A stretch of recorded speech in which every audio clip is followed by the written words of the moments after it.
সুফি সাধক খ্বাজা মঈনুদ্দিন চিশতির 813তম উর্স খুবই বিশেষ ছিল।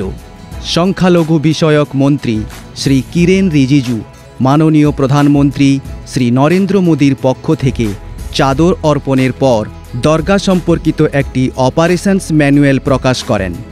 এই অপারেশন ম্যানুয়ালটি উর্সের পরিচালনার জন্য একটি আদর্শ নির্দেশিকা নথি হিসেবে কাজ করবে। চাদর অর্পণ উপলক্ষে শ্রী কিরেন রিজিজু দরগা খ্বাজা সাহেব ডিকেএস সুবিধা মোবাইল অ্যাপ এবং ওয়েব পোর্টালও চালু করেছেন।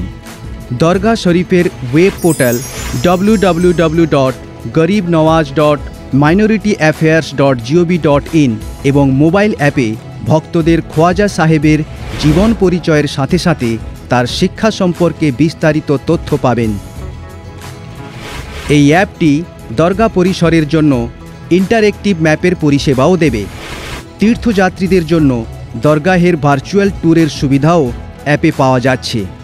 এই মোবাইল অ্যাপ আর ওয়েবসাইটের মাধ্যমে ডিজিটাল প্রযুক্তির হস্তক্ষেপের লক্ষ্য হল বিদ্যমান প্রক্রিয়াগুলিকে সরল আর অধিক স্বচ্ছ করে তীর্থযাত্রীদের যাত্রাকে সুবিধাজনক বানানো আর তাদের আধ্যাত্মিক অভিজ্ঞতাকে বৃদ্ধি করা। ভাগীদারি থেকে ভাগ্যোদয়।